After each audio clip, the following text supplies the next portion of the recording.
I'm good. Mic check, mic check. You can read about success all day long, but if you don't put in the work, the mindset, execution, and the hustle behind your vision, it just remains a dream. When everything goes wrong, you have to take all the responsibility. We uncover what high-level entrepreneurs, business owners do to rise up from hustling daily. So do what you feel passionate about. Take chances. The world becomes your library to help you to become better at your craft. Join me as I share with you actionable tips to help you grow your business, learn skills, and help you level up in your self-development journey. Your number one spot for business and personal growth is the Online Hustlers Podcast with your host, Esteban Andrade.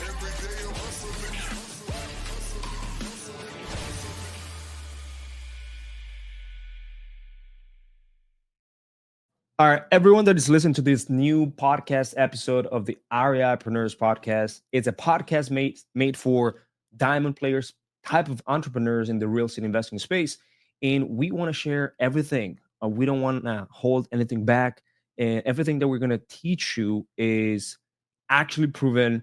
There is frameworks and there is processes that we can do today from this episode that you can apply to your business, or if you're even considering another type of business in the real estate space, adding it as a secondary income, or just making it your first type of entrepreneurship, this is a perfect episode for you. In the last few episodes, we have interviewed big people in the REI space, from wholesalers, flippers, and so on. So if you have liked those episodes at all, then you can always leave a review. Very easy, and share this podcast with anyone that you feel like they should be able to get this free information, right? So in this episode today, I'm going to introduce you guys someone that is specialized in an arena, in a place that a lot of people don't do, but he became a millionaire in the REI space. And he also has helped a lot of people. We actually met in Family Mastermind, which is a mastermind that is made for exclusive, high-level, top-level entrepreneurs in the real estate investing space. And today I have my friend here, Alex Prado. What's going on, brother? How's everything going? My man, I am blessed. I'm really looking forward to our conversation today. So appreciate the opportunity to connect and just have a conversation. I love it, man. So the first thing I would love to kind of know and kind of understand from you, and people like you, right? Like we come in from a place where we had to really grind up, work out ourselves all the way up to the top, where we currently find ourselves helping a lot of people and having successful businesses, 7-figure businesses, right? And sometimes we come to realize that the journey is being hard, but the journey is very worth it. We had an episode together in your podcast, but tell me more about what were you doing before you actually became a successful REI entrepreneur. What were you doing before you actually even got your first million? And like, it's interesting. I come from a middle-class family. I'm so grateful for my parents and for the support growing up. But I'm the first entrepreneur in my family. You know, I was taught at an early age the old school mindset of go and, get a good education so you can get a good job and get a good salary and all that kind of stuff. But I always felt like I was kind of wired a little bit differently inside. I've always been very ambitious. I've had a strong desire to want to help and impact people and live a certain lifestyle. And so when I graduated from FIU here in Miami, I took a job with General Electric in their financial management program, and thinking that I one day wanted to be a CFO or a CEO of a big company. And I quickly realized that world was just not for me. I always say I'm not good at a lot of things, but there's a few things that I'm pretty good at. And one of those is getting clarity about what I want by figuring out what I don't want, and then reverse engineering my path towards whatever goal or aspiration I'm after. And I remember looking at my boss, Esteban, all the way up the ladder.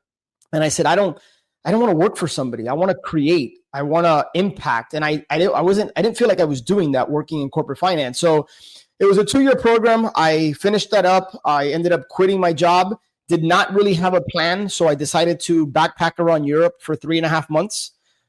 Visited 53 cities in 22 countries in 3.5 months on a $7,000 budget, all funded by my credit card. And it was while I was on the Eurorail, which is the train that takes you from European city to European city, that I really started to immerse myself in books that changed my life. A lot of the classics like Think and Grow Rich. And one of the common themes and denominators I saw were that very successful, wealthy people had real estate in their portfolio. That was a big part of their wealth. And I've always liked real estate. I like numbers. And so I said, when I move back to Miami, I'm going to get involved in real estate. Not really knowing what wholesaling was or, buying. Like I didn't know. I just knew I was going to commit to real estate. So I ended up going to a marketing for deals boot camp. And this was October of 2005, where we learned about how to market for deals. And we learned about pre-foreclosures and short sales.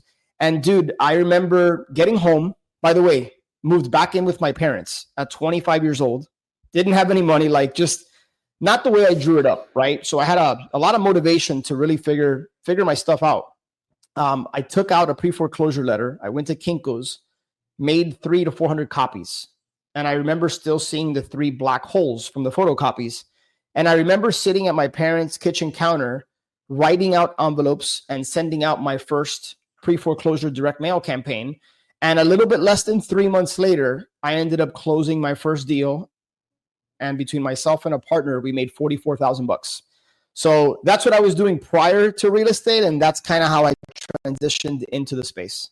Yeah. How many deals have you done so far in either flips, wholesales? Like, what would you say, like ever since you started, how many have you done? Man, I'm going to give you a guesstimate because the truth is, I don't know the exact number. I stopped counting years ago, but it has to be, for sure, it's north of 750, probably 800 at this point.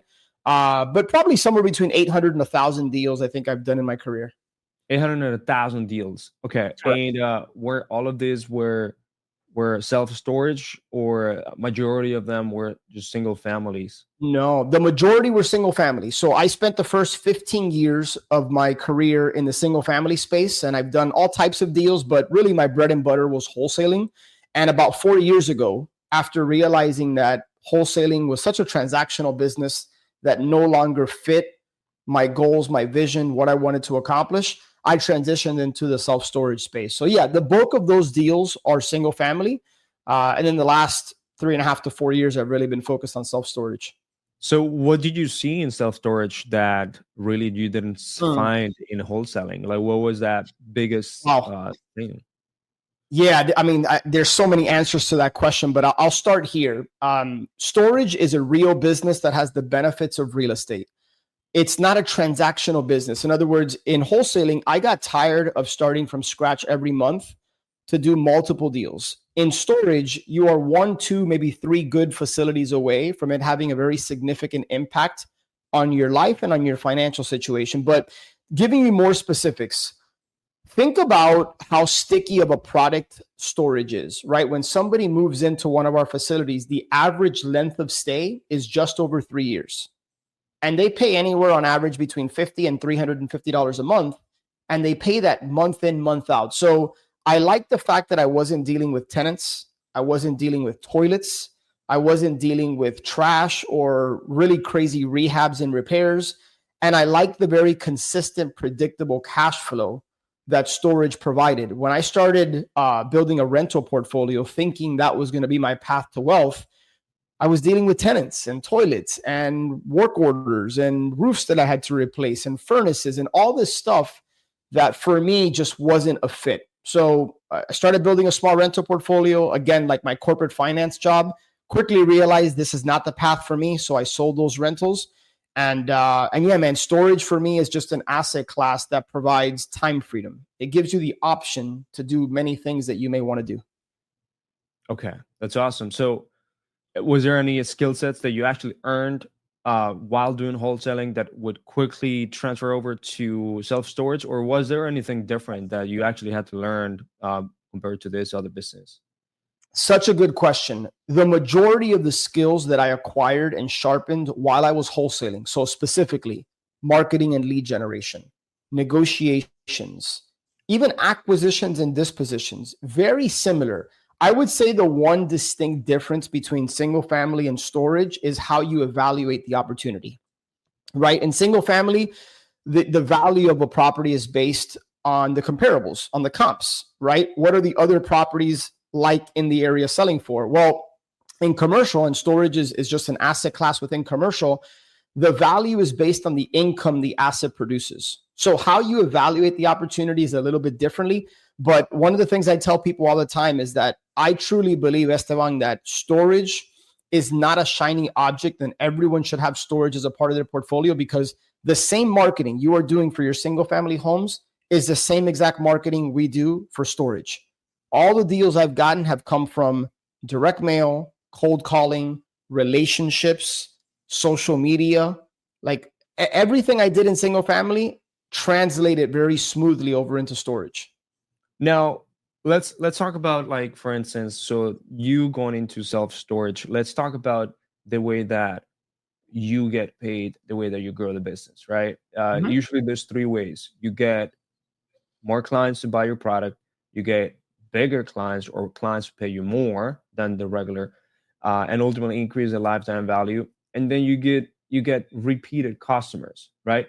So with self-storage, can you explain to us, how do you ultimately make money there? That is a game changer, because wholesaling is a lot of one-time payment for a lot of the things. You rarely get more than one house from one seller. You may get some buyers that repeatedly buy from you, but again, they're only helping you in the dispositions, the end of the process, while you need customers to pay you more. So, like, how's self-storage? Tell me more about, like, that monetization aspect.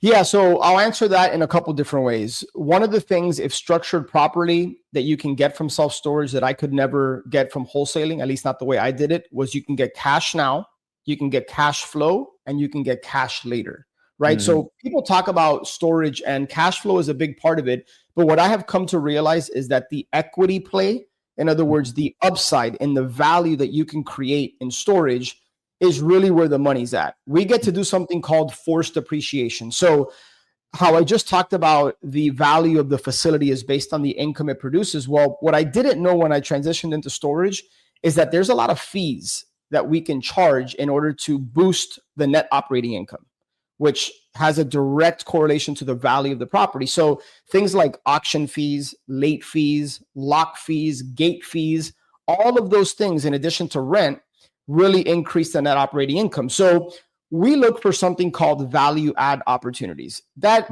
in a nutshell, is just an industry term to say we look for a property that, let's just say something, a light value add, something very easy is, we come across a lot of mom and pop storage owners that have not raised the rates on their customers in years. So we look for mom and pop storage facilities in secondary or rural markets that they're not treating it like a business, Esteban. You would be surprised, brother, how many mom and pop operators we connect with that don't even have a website. They don't have any technology or automation. They haven't raised the rates in years. They might not have security or lighting, basic things that we can go in there and add to increase the value, increase the rent, and ultimately increase the value of the facility. So to answer your question directly, one of the ways we make money is through cash flow, by going in and identifying facilities in markets where there's more demand for storage than there is supply, going in and implementing our marketing systems, raising the rates, adding certain things that mom and pop operator either didn't know to do or was too lazy to do. And then we increase the value. You can turn around and sell that. Like, I'll give you an example. Over the last less than 80 days, so September 4th of this year, October 31st of this year, within the last 60 to 80 days, I've sold 2 facilities. The first facility I bought for $1.592 million, didn't use any of my own money. We got 85% SBA financing, and then I brought in an equity partner for the 15% that we needed. We bought it for just under 1.6. I just sold that for 2.495. Now, not all of that was pure net profit because we had a broker commission. We had some closing costs. My equity partner got some of his seed capital back, but we still did very, very well on that sale. So not only did we get cash flow for the time that we owned it, but we also got a pretty big equity pop when we sold it. Same exact thing with the other facility that I sold in September. I raised 100% of the money. I bought it for 1.2. We sold it for 1.990. And 100% of that was raised by private money. So while we got some cash flow during the year and a half that we owned it, it was an equity play for us. And now the idea is to take that cash and roll it into a facility in a better market. When you find a lead, when you find a potential mom and pop seller that potentially wants to essentially sell that entire facility to you, how long does it take to actually do the entire process and acquire that? Like, does it take like a few weeks, months? No, good question. Typically, I would say between 60 and 90 days, right? So like the very first facility I bought, it took about 70 to 80 days, somewhere in that range. Even though we got SBA financing, we were moving pretty quickly. I would say 2 to 3 months is pretty average. The fastest I have bought and sold a facility, which was a wholesale deal, was last year in September of 23. From the moment I contracted the facility to the moment my cash buyer closed was like 28, 29 days. That is not typical. That is not common, because in storage, keep in mind, you're buying a business and there's a due diligence process. So you have to verify the rent roll. You have to verify like all of the P&L, the profit and loss statement. You have to verify the management summary report, utilities. Like there's a lot of things that you have to go through in due diligence. So it's very common to have a due diligence period of 30 to 60 days. And then sometimes you're getting bank financing. So to answer your question, 60 to 90 days I would say is pretty average to close these facilities. Okay, that's good. So I actually saw you posted something on Facebook. It was a very good post, and people can go and watch it. We can potentially have the link of your Facebook profile. But you posted on how to find these mom and pop people using Google Maps, right? Facilities, people that are, really don't have a really good website, which would correlate on opportunities from upside on doing all this new value add, ultimately adding fees, upgrading the product, essentially making the product more expensive because they should go up with inflation. They should go up with the value that you can create. So if you were to give me like a quick masterclass right here, how do we find these people? Like the different ways that you do it, and that correctly, that if with efficacy, we can get these people in the next 2 weeks to talk to us. Like what's the quickest and best way that you do it right now? This can be done in less than a minute, and this can also be easily outsourced to a virtual assistant. And working with Esteban and like his team of assistants, like this is so simple. Go to Google Maps. So maps.google.com, right? That is step one. Step two is type in any city where you're interested in potentially buying storage, right? So it could be any city in the country, doesn't really matter. Type that in and then hit enter. There's a little circle in the middle that says nearby. Click on nearby and then type in the words storage or self-storage. And when you hit enter, what that is going to do, and I think I see Esteban kind of doing this live, what that is going to do is Google is going to bring up a bunch of red dots. That is called the Google Map Pack. Essentially, that is telling you these are the storage facilities that Google recognizes. On the left-hand side, you're going to see a list of all the facilities in and around that market. There's 4 things immediately that I look at. I look at number 1, any facilities that do not have a website. How do you know if it has a website? Well, if it has a website, you're going to see a circle and then it says website right below it. If you don't see that, that means that storage facility, that owner does not have a website. Now, why is that important, Esteban? More than 70% of our customers come from online, whether that be search engine optimization or pay-per-click marketing. Like we run what's called an unmanned model. So people do not walk into our storage facility, walk into the office and talk to somebody. Because of technology and automation, everything is done digitally on their phone, mobile, or on a laptop, or they call our call center, which is the third-party management company has that. So I look for facilities that don't have a website. I look for facilities that have poor Google reviews or that don't have any Google reviews. Google reviews are extremely important in self-storage. People go guided by that. So if I come across a facility that doesn't have a website, or maybe they do, but they have 1 star, 2 star, 6 stars, like that's not a lot. That tells me, that is a sign that is a mom and pop storage owner operator that is not taking advantage of very simple tweaks that they can implement in order to generate more leads, get more customers, and ultimately make more money. I also look for poor Google reviews. So anything under 4.5 stars is a sign that it's the equivalent of driving by a house that has tall grass and a stuffed mailbox. That could mean it's vacant. That could mean it's in disrepair. That could mean a lot of different things. Out-of-state owner. This is the equivalent. These are signs that this person is not really treating this like a business. And then okay. I like to, when they have a website, I like to go to the website. I'll go to the contact us section. And whenever I see at gmail.com, at Yahoo, at AOL, any of these types of email providers, that is a strong indicator that it's a mom and pop owner.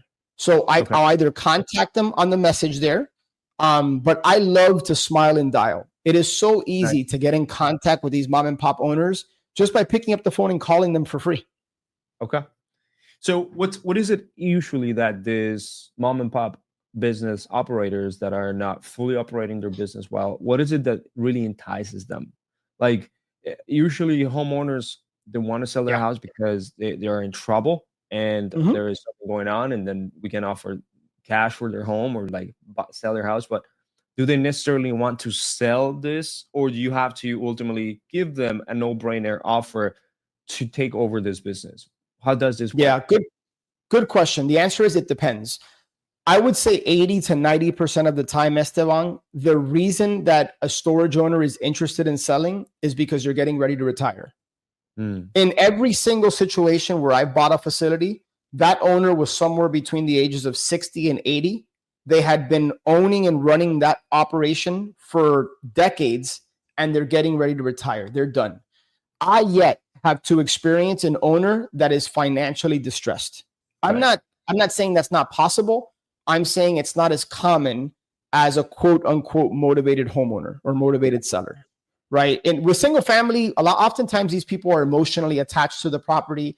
They're in financial distress. The property's in physical distress. It could be circumstantial. Maybe they're getting relocated for a job. In storage, my experience has been that more times than not, they're just done.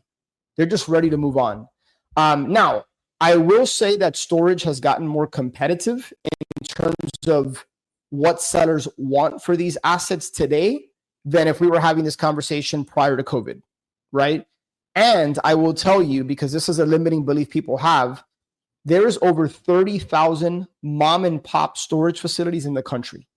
There is more than enough opportunity for people out there, and it's sitting right under your nose. So whether it's jumping on Google Maps to identify the mom and pop owners, if you're driving, right? Like if you're going out of town, or if you happen to live in a pretty small market, anytime you see a storage facility, take a picture, pick up the phone and call. Because more times than not, you're going to speak to the owner, or you're going to speak to a manager who is like basically like side by side with the owner. Think about single family. I can't, unless I skip trace, I can't just go online and call a homeowner. I mean, it might require some digging, and you could use white pages and certain tools like that.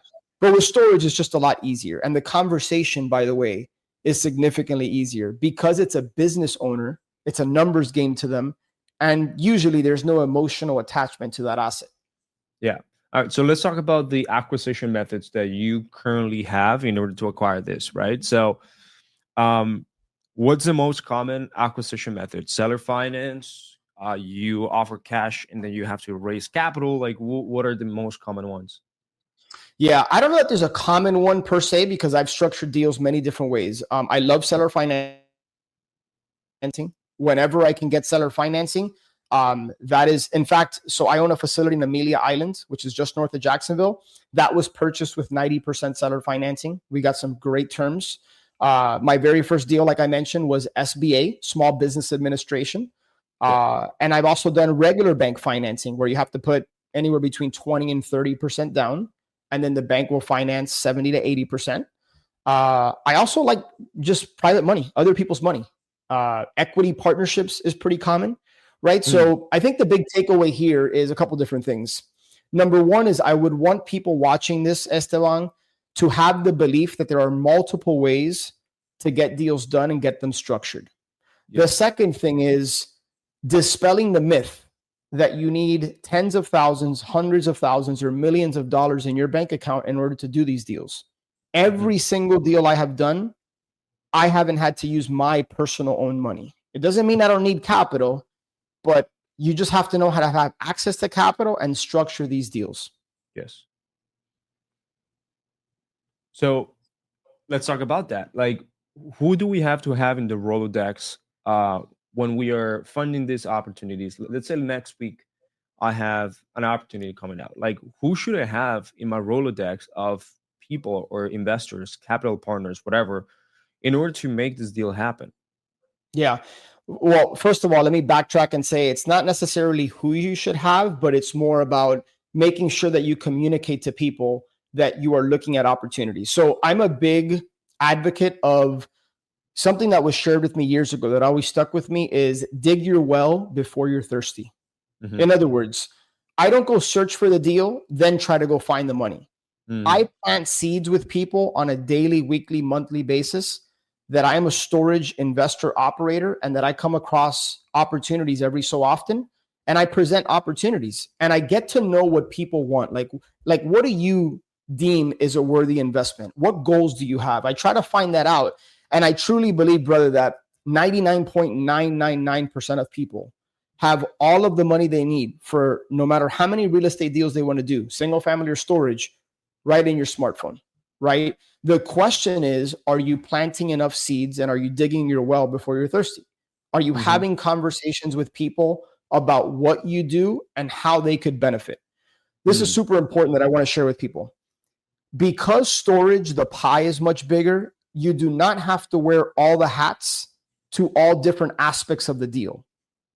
I am an operator from start to finish, right? I coach people now and teach them the business on how they can find their first facility within 6 to 12 months. Having said that, I've spoken to people that say, hey, Alex, I don't want to learn this business from A to Z, but I'm really, really good at marketing and generating leads. How can I get involved? Those people can carve out equity just by generating leads, doing the very thing that they already know how to do in their single family business. Yeah. There might be some people that know how to raise capital. Well, that's valuable. You can raise capital for a storage deal and not have to worry about anything else and negotiate and carve out equity and cash flow in these deals. Maybe you're a really, really good connector. So I just put a post on my social media today on Facebook about the importance of making sure that everybody takes time to write down an inventory log of their assets and resources, right? So like Esteban, like we met several months ago. Like, I'll give you an example. You're a people person. Like you're very outgoing. You're an extrovert. That is an asset, right? You know how to communicate and reach out to people. That doesn't like intimidate you in any way. You have a deep network.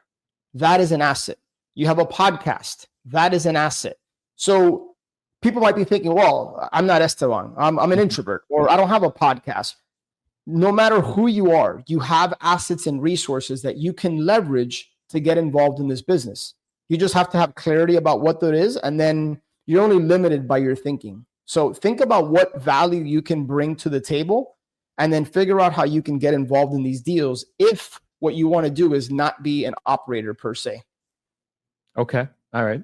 So let's say, for instance, you get to talk with the mom and pop type of facility owner right now. What does a conversation usually look like when you start this? Yeah.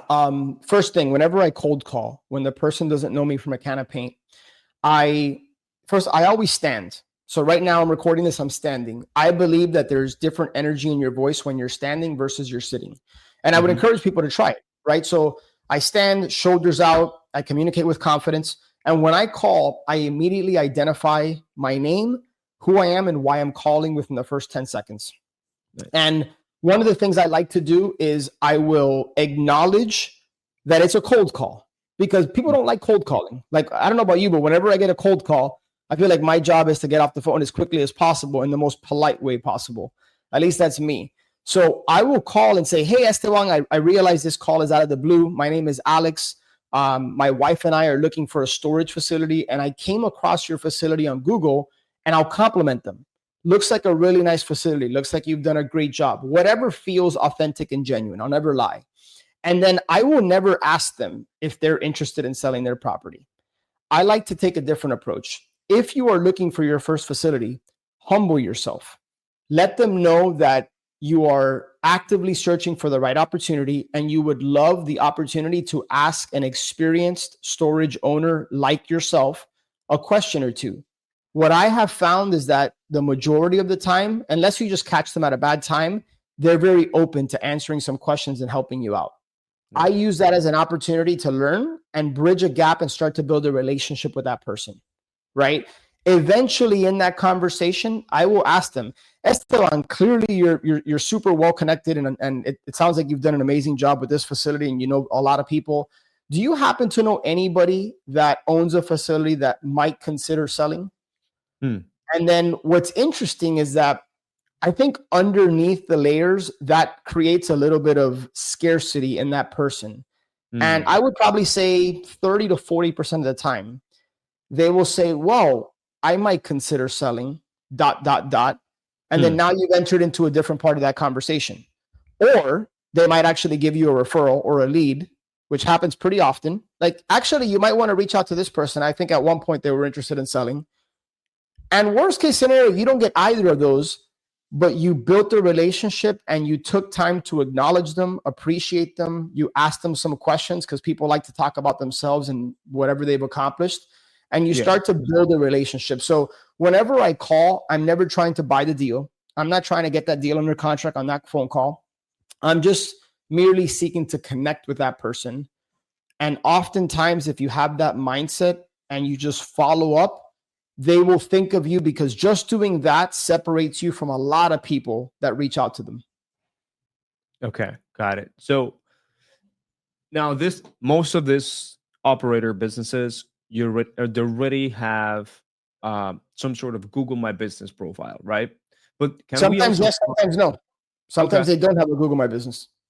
Can we find them also in another social media? Do they have LinkedIn, or maybe they have, I don't know, some sort of other social media like Facebook or something where they're hanging out at? 100%. So here are a couple things I do. In Facebook, I'll go to Facebook Marketplace and I'll pull up a particular region or city or whatever, and I will send direct messages. I'll send DMs to store. Now, in these marketplaces, you're likely not going to find a facility for sale. Here's what you will find. You will find storage owners advertising their units for rent. So I have 10 by 10s, I have 10 by 15s, I have 10 by 20s. Send them a message. The same exact way you would get in contact by filling out their web form online is you send them a DM through Facebook. You can do the same exact thing in LinkedIn by searching for the word storage, right? So these are all free and easy ways that you can get in contact with these mom and pop operators. I was just looking at LinkedIn on storage facility, and then to see what do I find, like what type of people have that in their profile. And there's a few, right? Like there's a few people that are experts on facility or facility specialists or whatever. But so there's still a lot of people in here. I was just trying to see how you can even reach out to those, operators that there might be an opportunity. All right. So let's talk about. One thing I'll quickly say, a lot of these old school operators always refer to storage as mini warehouses or mini storage. So those are keywords that you can put in social media to try to bring up some of these opportunities. The other quick thing I'll mention is don't discount Google. Google self-storage for sale in a particular city, and then don't focus on like the first 15, 20 like results. Go deep into Google, whether it's page 4, 5, 6. Here's what you're looking for. You're looking for MaryJoanneRealty.com, some random obscure little like realtor or broker in the middle of nowhere that doesn't know to put a storage facility on LoopNet or Crexi, which is like the commercial MLS, and they have it listed on their website, and or they have it listed in the multiple listing service where a storage facility doesn't belong. Those are always opportunities. No, okay. What are the biggest juices, let's say, opportunities? So people that don't have a really good website, I guess, when you see their prices are not what they're supposed to do? Like, what are these few things that Mhm. immediately, let's say you're creating a list of, you have a virtual assistant, you pay the virtual assistant to scrape a bunch of people so that we can start calling, messaging, sending an email. Like, what are the ones that are the juiciest type of opportunity? Yeah. First of all, I would tell you exclude anything that is a class A. If it's a beautiful looking facility like public storage, extra space, life storage, cube smart, exclude those. Those Yeah. are owned by the REITs, the real estate investment trust. That is not the Mhm. type of facility we're looking for. We're looking for mom and pop. I typically look in markets that have a population between 1,000 people and 60, 70,000 people. I like the population to be increasing over time. And this is key.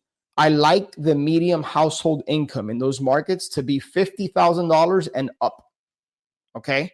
I made the mistake of being in a market where it was significantly lower than that, and you're going to have more collections issues and different challenges that I don't recommend. So that's key. Basically, what I shared before, I'll add anything to my list that looks and feels like a mom and pop, but specifically, I will focus on ones that don't have a website, where they have little to no Google reviews, or they have poor Google reviews. Like, that is a very easy way to start building your list. And we Mhm. have a virtual assistant do this state by state by state, just following like that post that I shared that people Yeah. can check out on my Facebook, or what I just outlined is a very simple step-by-step instruction for a VA on a Google spreadsheet to start building a list. Okay, that makes total sense. And what would you say the normal operator would object you on about just even the simple opportunity of like buying their facility? Like, what are the most common things that they need to make sure that they see on from you? Like, maybe some sort of credibility, maybe some sort of like actual proof that you have funds, or like, what is it that they Man, would want to really see? I'm going to surprise you. I've never once, not even one time, had a storage owner ask me for a proof of funds or ask me for any type of proof or credibility. Now, I'm not saying that can't happen. It certainly could. I just haven't experienced that. You know what they Mhm. want to know? That you're willing to pay their price on their terms, right? And that's where the relationship comes into play. That's where basic sales, understanding their motivation, right?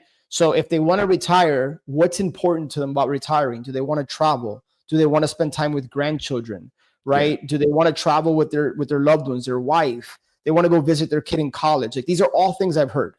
So basic sales, understanding what is important to them and then speaking to them in terms of their needs and greeds.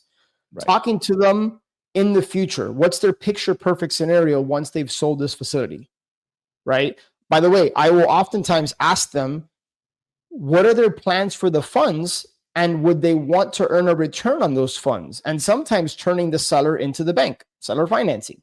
Like if I could get them their price, would you consider taking payments over time without Yeah. having the hassles of ownership and taxes and insurance and blah, blah, blah, blah, blah. So I haven't had any questions or objections around like, hey, Esteban, like, how do I know you know the storage business? Like, what does your portfolio look like? Or let me see your proof of funds. Never once have been asked that question. Okay. So they just want to know, like, are you able to meet them where they'd like to be at? That makes a lot of sense. And once you start, let's say you put together the funds, you put together the capital and so on. You usually keep this storages for a year and a half before you actually sell it, or like, what's your play right there? Yeah. Yeah, I will. One of the things that was taught to me years ago by a coach was always determine the exit strategy before you enter the acquisition. Hmm. Right. So when I bought the two facilities in Mississippi, I knew that was a market that I didn't want to be in long term. So my Hmm. plan there was to go in there, raise the value of the facility, which we successfully did, turn around, sell it, then take that equity, take that cash, and put it into a better opportunity in a better market. Right. I have also put properties under contract where I knew my plan was to wholesale that. My very first deal, Esteban, I partnered up with two friends of mine, and we ended up making a $99,000 wholesale fee. So split between 3 people. I made 33 grand. Here's the cool thing. We still own 15% equity in that facility today, and it's been almost 4 years ago. Nice. So in storage, it's not uncommon to make a wholesale fee and retain some equity and ownership in that deal. So yeah, to answer your question, it depends is the answer. It depends on the facility. It depends on the market. Like the one that we own in Florida, the plan is to hold that one long-term. Like that is a quality asset in a great area, very simple and easy to manage. It cash flows.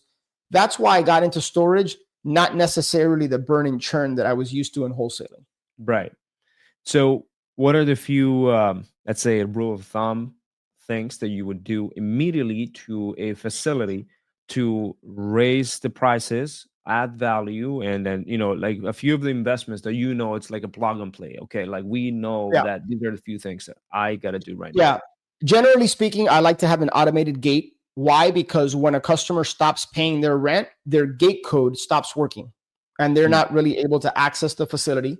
I have a boots on the ground person that puts an overlock on their unit. So they have high incentive to pay. And if they don't, here's a cool thing about storage. You know how in single family, if somebody doesn't pay rent, you have to go through a long eviction process and it costs some money, costs some thousands of dollars. In storage, we have lien laws, which means that depending on where the facility is located, on average, between 60 and 70 days, as long as we followed certain steps of notifying them, all we have to do is auction their things, and then we clean out the unit and put it back online to rent. So what do? We put an automated gate. We typically put in cameras and a new lighting system. You want to make sure that at night your facility is very well lit. We'll typically invest in a sign that can be seen from the road, like a nice big sign. We'll put some signs in the gate. Those are some of the common things that we invest in, but usually it's not super significant. Like I think the first facility where we put a brand new gate, cameras, and lighting, I think we were all in for under $37,000. Oh wow! And that was on a 43,000 square foot facility with 7 buildings. So yeah. Oh wow, that's awesome. And the monthly fees that you guys do, how do you guys compare it to the market so that you're able to like actually keep the premium clients and just, the ones that are not really willing to pay the most amount? I guess you'll have to filter them out, right? Because like you'll have to raise prices, or do you keep all the price, or you grandfather prices to all the people that use the facility? No, we certainly do not grandfather. There's a couple different ways you can approach that. There's the mindset where it's like, let's say, for example, a 10 by 10 unit, like let's say they're charging $50 a month for a 10 by 10, but you take the average of what's called the street rates. Like, let's say you look at the competitors within a 5-mile radius and you see that the average of a 10 by 10 is $75 or $80, right? Mm-hmm. There's one approach that's like rip the Band-Aid off on all of the 10 by 10s and raise them right to street value, average of this, or slightly below. There's another approach that is doing it in segments. Like you don't want to do it on all your customers because you might have more vacancy, people leaving.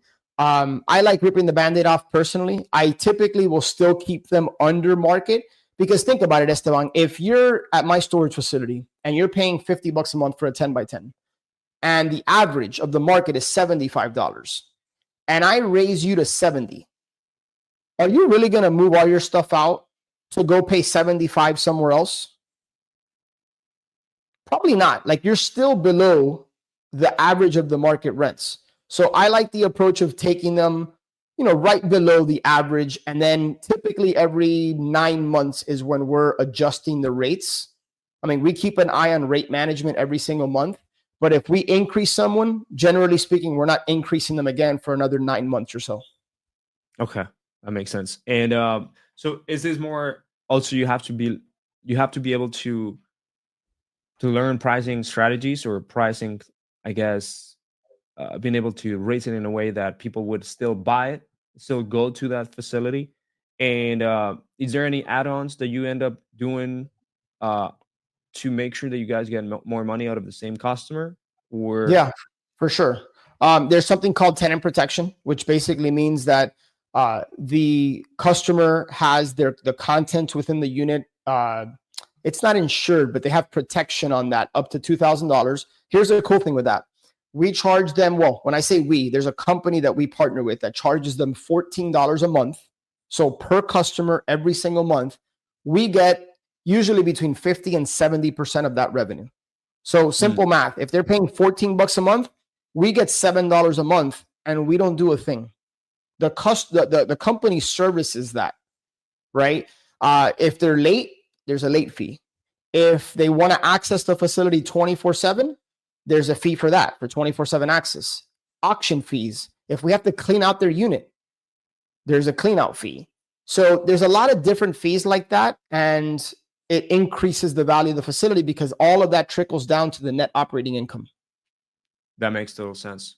Usually, when you purchase these facilities, or when you acquire these facilities, however you do, what's the usual amount of money that one, or a usual amount of time that one, let's say a storage user, right, would stay within that facility or have been using that facility, like the length, the lifetime value, compared to what you do for the facilities once you do a revamp? Like how long does it actually change the LTV of each user, if each client?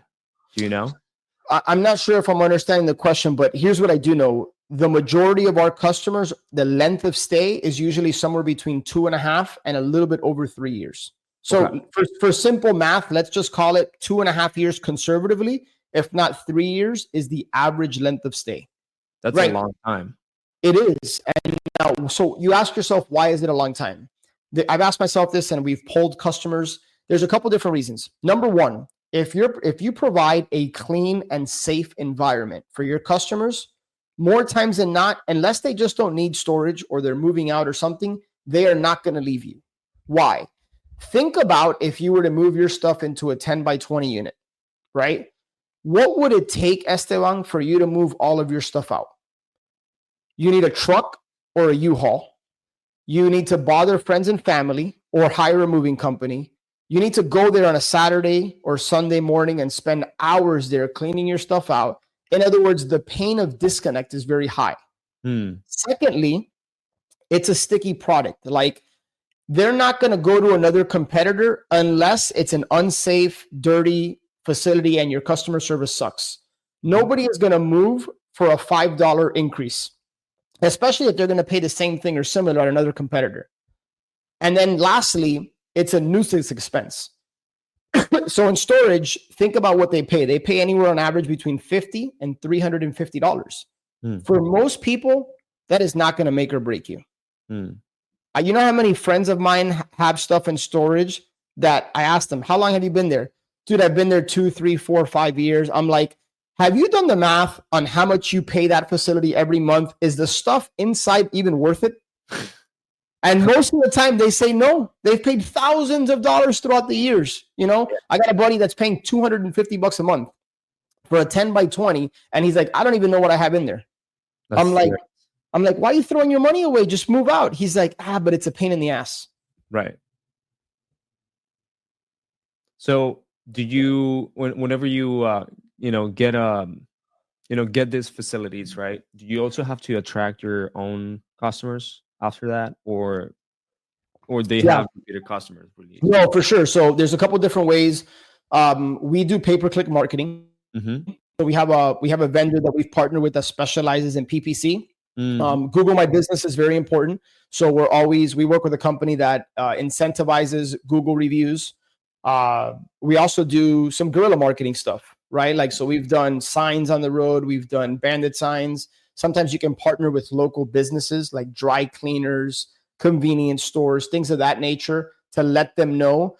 We'll incentivize sometimes these owners to get like a unit half off or maybe even a free unit if we're able to advertise there. So there's a lot of things like that you can do. But again, more than 70% of our customers come from online. Okay. That makes total sense. So definitely running Google ads, definitely doing a lot of work in Google My Business and Google Maps. Yes. Those are the ways that these businesses get their customers, or so the facility grow after you already have acquired, right? So Correct. is the process to actually add value to these facilities in the first few months and then start thinking about client acquisition, or like do you do client acquisition from the Simultaneously day one?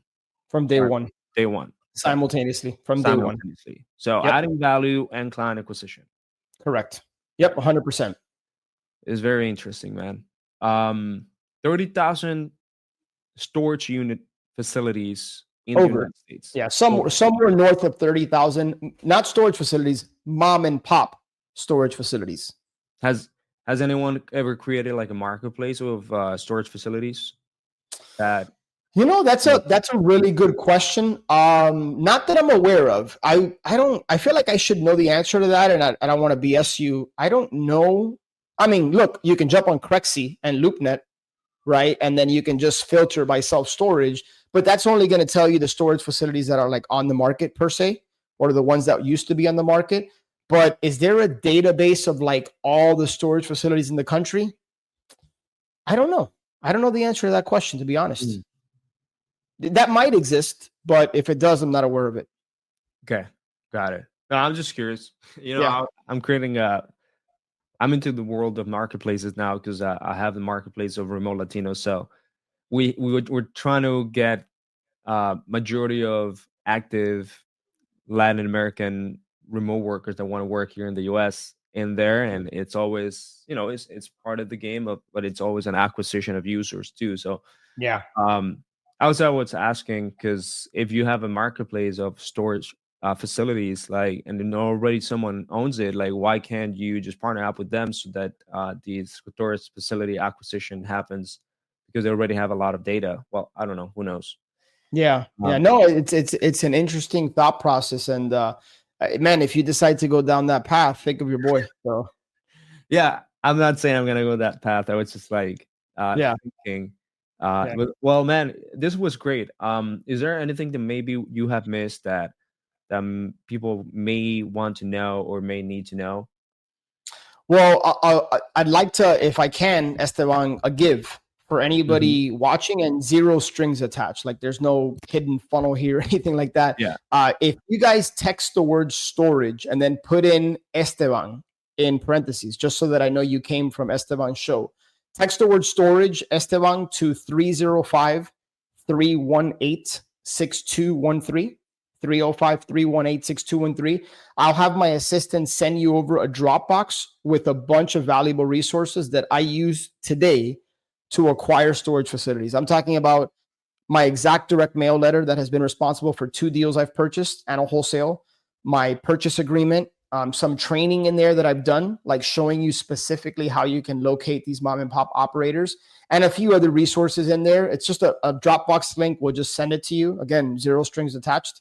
And then if anybody's interested in having a conversation about getting involved in storage, we do have a coaching program where we teach people from A to Z how to acquire their first facility within 6 to 12 months. That's www.storagewins.com, WINS, storagewins.com. Nice. So you essentially, it's more of a hand-holding type of process. I'll help you help them a lot on the education, making stuff happen. You guys meet with them. Is that how it works? Yeah, it's not information, it's more transformation. And what I mean by that is, like, let's be honest, like people can jump on YouTube and podcasts and get a bunch of content. I mean, we just shared an hour worth of content, but it's more the accountability, it's the instruction, it's the step-by-step guidance. We do group coaching calls on Zoom every single week. And then we have an online support system where we answer people's questions. Again, it's more of a coaching step-by-step guidance along the way. That's amazing. So 305, what's the number again? Yeah, 305-318-6213. Text the word storage, Esteban. That way I know you came from the show, and we'll send you over some of these resources. Text the word storage. All right, I'm putting here in the comment. Sorry, not in the comments, in a banner so that people can see it right in here. 305. Yeah. Put in your last or your name, Esteban, just so that I know that they came from you. But yeah, all right. storage. So put in Esteban, storage, Esteban. All right, sounds great. Thank you so much for this. It was an amazing podcast. Thank you for letting me know that this is something that I can even consider for like a future business venture. But I love it, man. and also anyone that has actually listened to this episode or previous episodes, if you guys loved it, just share this with anyone that you may feel that need this type of value. Give us a review. It takes less than 60 seconds on a podcast, whether you're on Spotify, whether you're on Apple Podcasts, or whether you're on YouTube. Give us a review. Tell us what you think about Alex, and go to Alex website. Reach out to Alex. Reach out to him in social media. What's your website and what's your social media, Alex? Yeah, brother. So www.storagewins.com if you want to talk about storage. Social media, Facebook is Alex Prado 15. So facebook.com/Alex Prado 15. And then Instagram, Alex Prado 25. Awesome. All right. Thanks so much, guys, for being part of this amazing episode with Alex Prado. We're going to be bringing in great entrepreneurs in the REI space, just like Alex. And yeah, you guys know that you guys can even turn your wholesaling business into another type of business in the REI space. Is transition it very easily because you have learned a lot of skills. Or you can have it as another business where you can partner up with other people because now you have other skills in business in the REI space. So, guys, thank you so much for listening to this episode. I'll see you next time. And that's about it. Take care. Thanks, Alex.